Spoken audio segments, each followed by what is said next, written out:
Hi guys, I'm back with another video, and first things first, I just wanted to apologize. I know it has been a little while since I've filmed. That's it for two reasons. One is because I just started a new job, so my schedule has been super crazy, which leads me to my big announcement. I am going to be cutting back to filming only one time a week. So unfortunately, I just don't have the time to film 2 times a week right now. My job is going through a training course before I actually start what I'm going to be doing. So that's for about 6 months, and that's classes and tests and projects. So it just is taking up a much larger chunk of my time than I had anticipated. And when I come back at every day, I'm just really exhausted, and I'm very excited for my job, and I want to be able to put 110% into that, obviously, and put 110% into you guys. So I am just going to cut it back for now, and then as I get all my scheduling under control and as that chills out a little bit, then I want to come back to 2 times again. But for right now, it's just going to be 1 time a week. I'm going to be planning to upload on Sundays, I think, but it might end up being just whenever during the week I have time, so just kind of bear with me for right now. But due to the fact that I haven't really uploaded, that brings me to reason 2, and that's because I was planning on uploading on Wednesday, and then my dog decided that he was going to throw me down the stairs of our front house. To put this in perspective, I was taking him out of the front of our house. We have paver stairs, and I was just gonna take him for a walk, so I had him on his leash, and there were geese out front. So I have a big dog. I've showed him in many videos before. I will insert a picture of him there. And so I was just gonna take him for a walk. It was really nice out. Usually I take both of them, but the one was being really lazy, so I had only taken the 2-year-old, and he gets really rambunctious. So I was gonna take him for a walk, and there were geese out on my front porch. We have paver steps leading down our front door, and there's probably about 8 of them. So we saw the geese, chased after them. We have one of those extender leashes, so he ran, and then obviously when he got to the end, it pulled him and launched me. I did a Superman off the stairs, didn't even touch any of the stairs or the concrete afterwards, flew over, rolled, and then landed in a flower bush. But needless to say, I was in a lot of pain. I ended up having to go to urgent care. Ended up with a sprained toe, big toe. I didn't really think it was that big of a deal, but it was super painful, and because it was my big toe, my mom's friend, who is a doctor, said that I needed to go to urgent care because it could affect my balance. So they put me in this little boot, and I had crutches and everything, which was really annoying. So needless to say, I couldn't film for you guys, and I was just so tired by the end of everything. So that's why I've been a little MIA. And now that I got all that out of the way, today I am going to be filming a foundation review. I'm going to be trying the Covergirl Outlast Active Foundation. It's a 24-hour foundation and sunscreen, and I have the shade 810. I actually don't know too much about this. I was just in CVS picking up some stuff, and I saw this. But it says up to 24-hour wear that won't let you down. Sweat-proof, transfer-proof, humidity-proof. Oil-free, won't clog pores, dermatologist tested, suitable for all skin types. So I was looking for a new foundation just because my skin has been super dry lately, and I just want to try something new, see what I can end up with, because by the end of the day, I find that my foundations lately have just been breaking apart on my skin, which doesn't usually happen to me. So I really do need a facial, and I also want to try different products. And I bought mine from CVS, which I paid $12, but it looks here that you can pay at different prices depending on where you get it. Looks like the lowest is Target. You can pay $9. So this is available in 16 different shades, and my shade, which is 810, is the shade Classic Ivory, but they have 1, 2, 3, it looks like, shades lighter. They have all the way to 800.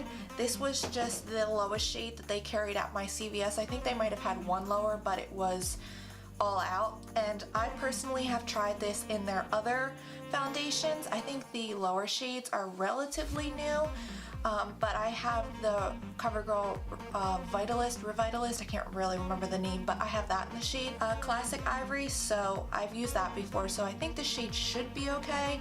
We will see. Without further ado, let's just put this on my face. Alright, so I do have a primer on my skin. It's just my Dermalogica primer. What the heck is my hair doing? I think I'm just gonna squeeze this on the back of my hand. It smells like sunscreen. This is what it looks like. I'm gonna use a brush for this half of my face and then a sponge for this half of my face. So I'm just gonna go right in with my sponge. This is a brush, right in with my brush and stipple it on. Yeah, it's kind of dark, but I can just fix that with some concealer.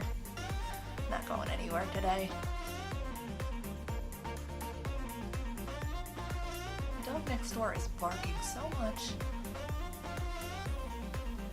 Yeah, it definitely smells like sunscreen, but kind of like a perfumey sunscreen. It's very strange. Alright, so hopefully this doesn't oxidize because it already is pretty dark on my skin. You can't really tell because I'm sitting in front of two windows, and I have my box light, so you might not be able to tell, but it does look pretty dark. I probably could have gone a shade down, but I think the one that they had at the CVS was 2 shades down, and I think that would have just been too light on me. It does look pretty nice on my skin. It's looking pretty satin matte.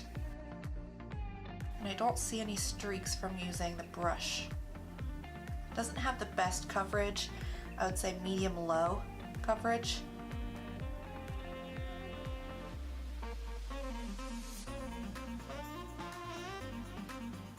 Yeah, I don't know how I feel about this. It kind of dries a little bit cakey looking.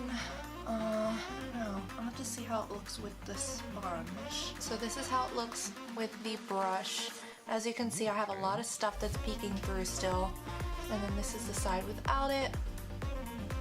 So now I have my spongy.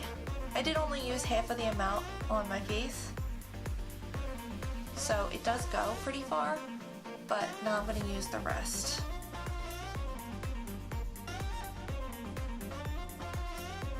Definitely way less coverage with the sponge, which is usually the case because the sponge soaks up a lot of product.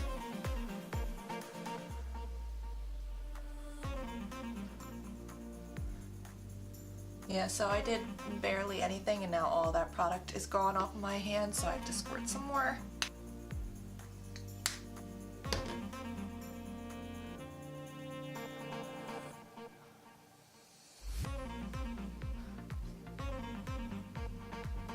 It looks a lot more natural with the sponge, not as cakey yet, but I found that it started to look cakey when it was really drying, so we'll see.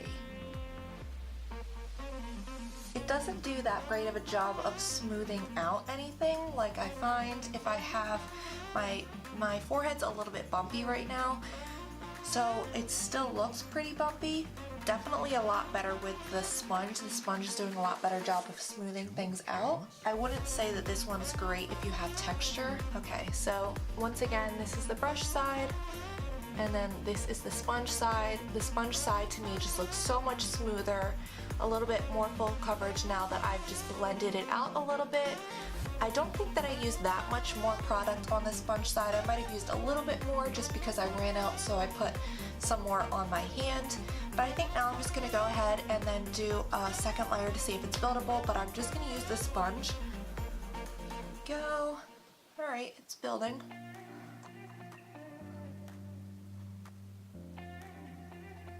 I feel like the sponge is even making the color match a lot better. It doesn't oxidize, so that's good. So it didn't end up changing too much. Like, I could definitely get away wearing this. It also does layer, so that's also good. It feels like it's setting down, like it's pretty powdery now. So this is what we are looking at right now. Not looking too bad. I'm gonna go and get my concealer and powder, and we're gonna see how it lays over top. Just using my normal Born This Way concealer. Put some under my eyes, and that's gonna be it because I don't want to affect how this is going to work.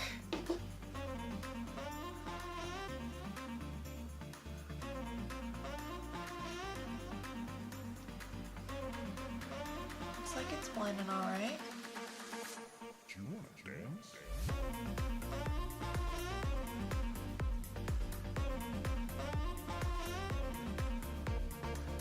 Not looking too bad. And now I'm actually filming a BoxyCharm video. I have it right here in front of me. So I'm going to film that, and then I will be right back with all that product on top of my face to let you know how it all sits on top and how this looks. Alrighty, so this is what my face is looking like now. I just finished my BoxyCharm video, and this is what all the products look like on top of the Covergirl foundation. It's not looking too bad. So everything pretty much smoothed out perfectly on top of it. It does look a tiny bit cakey close up, but I have a feeling this one's going to wear nicely throughout the day. I've already seen it kind of blending nicely as my skin's gotten used to it and as it's kind of heated up. I don't really know. With my skin, it looks a lot nicer than when I first put it on. It looks a lot smoother, more skin-like, so I'm very, very excited to keep doing check-ins for you and then show you what it looks like throughout the rest of the day. So if you're excited, give it a thumbs up and just stick around for the rest of the video. Alright, this is the first check-in that I'm doing for my foundation. As you can see, now that I'm in more of a natural light, it's definitely off from my neck. But I think that I could get away with it. I just would have to bronze up my neck a little bit more. Here, that's a little bit better. It doesn't look bad though. It definitely has laid on my face a lot better as I've worn it throughout the day. And I've had it on probably for 3 hours at this point. So yeah, I do like it, and I will see how it wears for the rest of the day. Alright, so this is how my face is looking right now. It has been, let me see. It has been about 6 hours now that this has been on my face. I think it looks pretty decent. Obviously you can see some oils coming through, but it's pretty like smooth looking. I feel like on my cheeks look pretty nice. My chin is usually where it starts to break apart, and I don't really see any of that happening. And I really am liking this foundation so far. I just got back from the movies and I had my hand on my chin and stuff, and there really isn't any transfer that happened, and that's one of their claims. So I just saw Us, and I really thought the actors and actresses in it did an amazing job, but I just did not like the plot itself. So that's my 2 cents, but yeah, this is how it's looking. Okay, it's the end of the night, and I have been wearing this foundation all day. I feel like for the most part, it has really held on well. And I've probably had this on for maybe about 9 hours total, and it's just been starting to break apart in my chin area the past hour or so. So I feel like that's a really good job. My foundations lately have been doing way worse with how dry my skin is, and I still think that it looks pretty smooth. My forehead's not too oily with how it can be, and I didn't even set it like with any sprays or anything like that, so I'm very impressed. I'm interested to see what it can do when I do my full routine. Ignore the little mascara smears. I was cutting onions and I kind of smeared mascara all over my face. Oh, my dog has found me. But yeah, I really do like this foundation. I'm gonna give it a thumbs up. So if you're thinking about trying it, I would definitely give it a go. And I hope this review was helpful for you guys. Thanks for watching, and I will see you next time.